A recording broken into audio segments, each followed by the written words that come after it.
آج کل جب بھی عشاقان مصطفیٰ عید میلاد النبی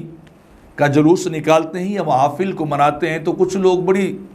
تیزی کے ساتھ انگلی اٹھاتے ہیں، کیا دلیل ہے آپ کے پاس؟ اگرچہ قرآن و سنت دلائل سے بھرے پڑے ہیں، لیکن ایک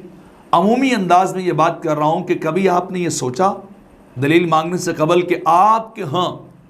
بیٹا پیدا ہو عرصہ دراز کے بعد تو رشتہ داروں کو بلا کر مٹھائیاں بانٹتے ہیں، دعوتیں کرتے ہیں، جناب لوگوں کے گھر میں مٹھائی کے ڈبے بھیجتے ہیں کہ اللہ نے ہمیں 10 سال 12 سال کے بعد بیٹا عطا کیا ہے؟ تو کبھی دیکھا ہے آپ نے؟ کبھی اس سے پوچھا کہ اب بتاؤ قرآن و سنت اٹھا کر کہ یہ کہاں لکھا ہوا ہے کہ تم مٹھائیاں بانٹتے پھرو اور ضیافتیں کرتے پھرو؟ وہاں تو کبھی کسی نے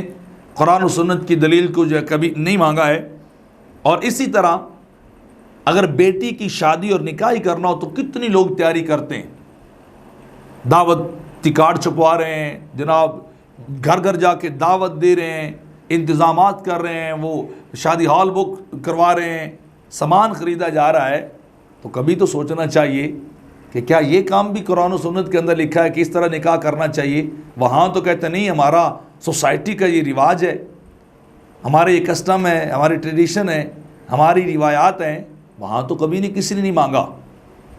دلیل کو، نہ کسی نے کبھی تقاضا کیا ہے کہ یہ کیا ہو رہا ہے۔ اس طرح یوم پاکستان آ جاتا ہے، 14 اگست آتا ہے،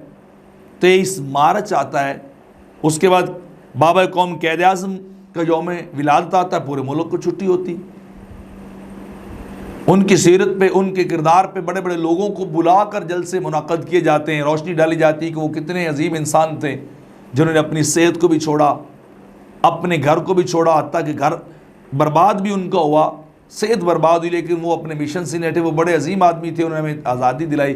تو کبھی وہاں بھی کسی نے کھڑے ہو کے کہا ہے، دلیل مانگی کسی سے؟ یا کسی مدرسے کا 100 سالہ جشن دیوبند ہو جاتا ہے یا کسی کا اور جشن منانے لگ جاتے ہیں، تو کیا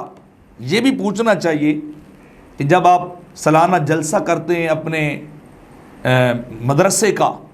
یا آپ قرآن کا کوئی جلسہ کر لیتے ہیں، یا آپ سیرت کا جلسہ کر لیتے ہیں، یا آپ بخاری ختم بخاری کا جلسہ کرتے ہیں، تو پوچھنا تو چاہیے یہ کس نبی اور صحابی نے کیا تھا؟ میلاد النبی پہ تو فوری طور پہ انگلی اٹھا لیتے ہیں، حالانکہ جلسے سارے ایک جیسے ہوتے ہیں، سارے انتظام ایک جیسے کرتے ہیں، ڈیکوریشن بھی ہوتی ہے، سٹیج بھی بنتا ہے، علماء بھی آتے ہیں، قراء بھی آتے ہیں، نعت خوانان بھی آتے ہیں، تو وہ سارے کے سارے جلسے جائز ہو گئے، صرف ایک میلاد النبی کا جلسہ ناجائز ہو گیا؟ کوئی دلیل، کوئی وجہ فرق ہو سکتی ہو تو پوچھنا چاہیے ان صاحبان سے جو ہاتھوں کے اندر فتویٰ لیا ہوا بھاگے پھر رہے ہیں، دوڑتے پھر رہے ہیں کہ جناب ہمیں جو ہے جناب دلیل دی جائے، دلیل دی جائے۔ تو آنکھ کھول کر قرآن کو بھی پڑھیے اور دل کھول کر مصطفیٰ کے فرمان کو بھی پڑھیے، آپ کو سب کچھ وہاں مل جائے گا، لیکن ان کی کوئی دلیل آپ کو وہاں نہیں ملے گی۔